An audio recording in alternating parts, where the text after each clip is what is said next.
менің өмірімде қандай мәселе туындап тұр?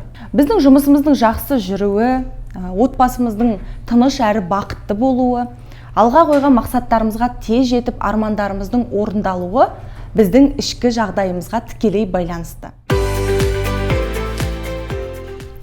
Қайырлы күн, құрметті менің YouTube каналымдағы достарым. Білем, біраз уақыттан бері менің видеоларымды іздеп, неге жаңа видеолар түсірмей кеттіңіз, жаңа тақырыптарыңыз қайда деп жан-жақтан хат жолдадыңыздар. Мен біріншіден өте қатты қуаныштымын. Осылай іздеп, менің видеоларыма үлкен сұраныс болып жатқандығы мені ерекше қуантады. Сондықтан біраз уақыт үзіліс болды. Өздеріңіз білесіздер, еліміздегі індет, түрлі оқиғалар біраз біздің жұмысты шектеді. Ал бірақ біз әрине жұмысымызды жалғастыру үстіндеміз. Өзім де көп іздендім, сіздерге жақсы бір тақырыптарды жариялайыншы, оқырман, көрермендер күтіп қалды ғой деп сіздерге бірталай тақырыптарды тізбектеп алып, енді үзілмей сіздерге видео жолдайтын боламын. Біз жұмысқа кіріспес бұрын көптеген мәселелерді саралап алуымыз керек. Оның ең біріншісі ішкі жай-күй. Яғни адамның ішкі состояниясы дейміз. Оның қалыбы, ішкі күйі. Егер де біздің ішімізде алай-дүлей сезімдер ойнап, көңіл күйіміз болмай, жұмыс жасауға зауқымыз болмай жүрсе, онда біздің ойлануымыз керек. Менің өмірімде қандай мәселе туындап тұр? Біз көп жағдайда мәселелерге мән бермей, жұмысты істеуім керекпін, белгілі бір нәрселерді тез-тез атқару керекпін. Өйткені, мына орысша айтсақ, так надо деп өмір сүретін кезеңдер болады. Осылай істеу керекпін. Олай істемесем ақша түспейді, немесе жұмыс жасамасам ертеңгі күні өз-өзімді қамтамасыз ете алмай қалам деген сияқты әртүрлі кедергілерге тап боламыз. Енді ойланыңыз, біз негізі адам баласы өте көптеген мәселелермен бетпе-бет келген кезде ең бірінші мән беру керек нәрсе бар. Ол біздің психологияда состояние дейміз ғой, енді ішкі жай күйіміз. Ішкі жай күйдің белгілі бір қалыпта болмауы көп жағдайда бізді өте қатты стресске, күйзеліске алып келеді. Біздің жұмысымыздың жақсы жүруі, отбасымыздың тыныш әрі бақытты болуы, алға қойған мақсаттарымызға тез жетіп армандарымыздың орындалуы біздің ішкі жағдайымызға тікелей байланысты. Бұл мәселені мен көбірек қозғап, қыздарға семинарда айтқан кезде де олардың шын мәнінде көзі жетті. Ең біріншісі, ішкі проблеманы шешіп алмай, ішкі состоянияны бір қалыпқа келтірмей, жай күйімізді реттемей жатып, біздің белгілі бір жетістік шыңын бағындыруымыз мүмкін емес екен. Өйткені көңіл күй құлазып тұрған сәттерде, біреуге ренжіген болсаңыз, ішіңізде бір айтылмаған сөз қалып кетсе, басқа адамдармен қарым-қатынасыңыз дұрыс болмай жатса, онда тағы да айтамын, сіз қайтадан өз-өзіңіздің ішіңізге үңілу керексіз. Біз сыртымызға көп ремонт жасаймыз. Байқасаңыздар, қыздар боянамыз, сәнді киінеміз, әдеміленіп жүруге жанымыз құмар. Ал бірақ көп жағдайда біз ішкі әлемімізге үңіле бермейміз. Өйткені кейде уақыт жоқ, өзімізбен өзіміз сырласпаймыз, отырып өзімізге есеп бермейміз. Сөйтіп өмір жалғаса береді. Бір күні сіздің шын мәнінде ішкі жан дүниеңіз сізге қызмет етуден бас тартады. Егер де сіздің сол жан дүниеңіздегі мәселе өзінің шешімін таппайтын болса, онда алдағы уақытта да жасап жүрген жұмысыңыздың берекелі болуы екіталай. Дәл қазір мән беріп көріңіз. Сіздің мүмкін ақша табасыз, бірақ берекесі жоқ. Жақсы табысқа жетіп жатқан сияқтысыз, бірақ қолпаштау, қолдау көрмейсіз. Тағы да бір жеңістерге ұмтылып, арман мақсатыңызды біртіндеп орындап келе жатқан боларсыз, бірақ көңіл қанағаттанбайды. Неге? Өйткені, тағы да айтам, біздің ішкі жан дүниеміздегі болып жатқан құлазу сәті сізге көп жағдайда өте минус тараптан әсерлерін береді. Демек, біз ойлану керекпіз. Отбасылық мәселеміздің жоғары деңгейде болуы, адамдармен қарым-қатынас жасау барысында біздің жай күйіміздің белгілі бір жақсы толқынға түсуі, оның барлығы сіздің ішкі көңіл күйіңізбен тығыз байланысты болады екен. Енді ойланыңыз осы тұста. Қолыңызға ақ парақ алыңыз да, өзіңізге бір сәт көңіл бөліңізші. Отырыңыз, бір тыныштық бар жерде өз-өзіңізге дұрыс сұрақтарды қою арқылы өзіңізбен жұмыс жасауды бастаңыз.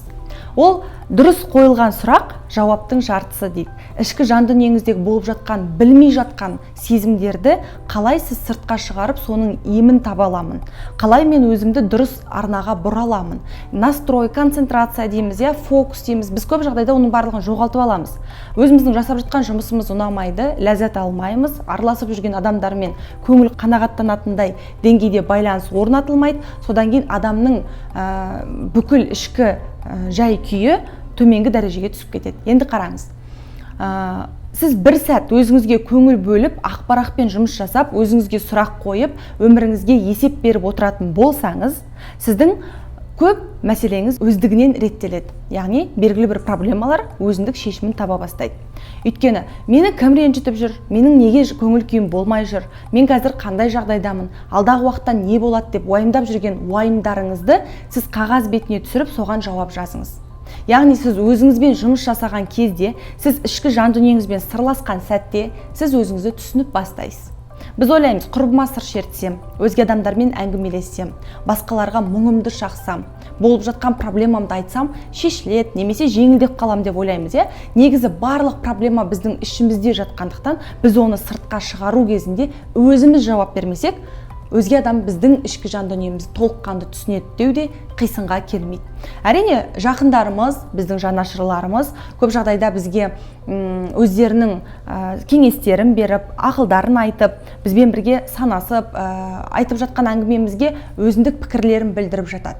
Оны тыңдамай қою деп жатқан жоқпын, бірақ сіз өзіңіз өміріңіздің қожайыны болғандықтан, сіздің шығарған шешімдеріңіз әлдеқайда сіздің көңіліңізге жағымды болады.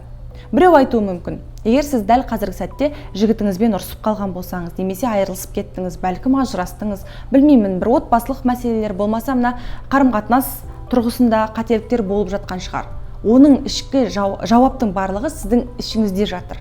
Сізге құрбыңыз келіп, ой, сол жігітті қойшы, оны таста, не қыласың, немесе күйеуің сенің нашар, ажыраса сал десе, сіз шешімді солардың айтқанымен орындайтын болсаңыз, ол сыртқы пікірге бағыныштылықтың белгісі. Ал егерде сіз өзіңіздің ішкі әлеміңізге үңіліп, өзіңіз шешім шығаратын болсаңыз, онда сіз әлдеқайда ұтымды, дұрыс қорытындыға келетін боласыз.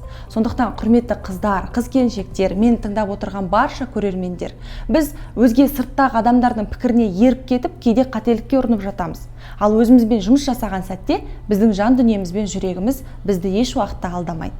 Сондықтан біз мән беру керек мәселелерді сыртқа ығыстырып тастаймыз да, бізге маңызсыз нәрселерге көп көңіл бөліп қоямыз. Байқайсыздар ма?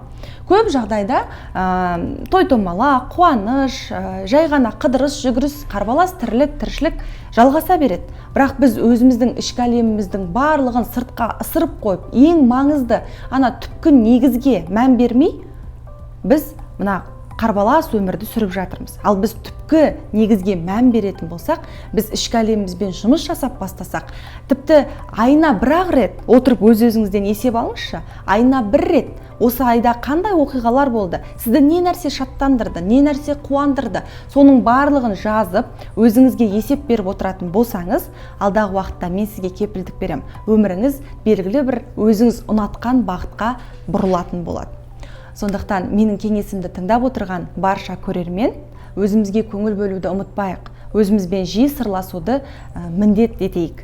Және үнемі жоспарға жазып қойып, әр айдың соңында, ортасында, білмеймін, кез келген уақытта өзіңізден есеп алып қойыңыз. Себебі Хакім Абай айтады ғой, есті кісі өзінен есеп алар дейді. Есеп алған сайын сіз тек қана жұмыс бойынша отчет жазуыңыз мүмкін жалпы өмірде. Ал бірақ біз мына ішкі состояние бойынша отчет жазбаймыз. Ол жақ не болып жатыр, шіріп жатыр ма, іріп жатыр ма, көңіліміз құлазып жатыр ма, біз ана бүкіл обида дейміз, жаңа бүкіл ренішті арқалап алып өмір сүріп жатырмыз ба, соның барлығын сараптамадан өткізіп, бір тазаланып алсаңыз, сіздің өміріңіз жарқыраған жарық күнге айналады. Сондықтан құрметті тыңдармандар, көрермендер, бұл кеңес сіздің кәдеңізге жарайды деген сенімдемін. Алдағы уақытта өзіңізден есеп алып, ол есеп алуды әдетке айналдырып, өміріңізді керемет бақытты сәттерге айналдырыңыз дегім келеді. Келесі видеода жүздескенше.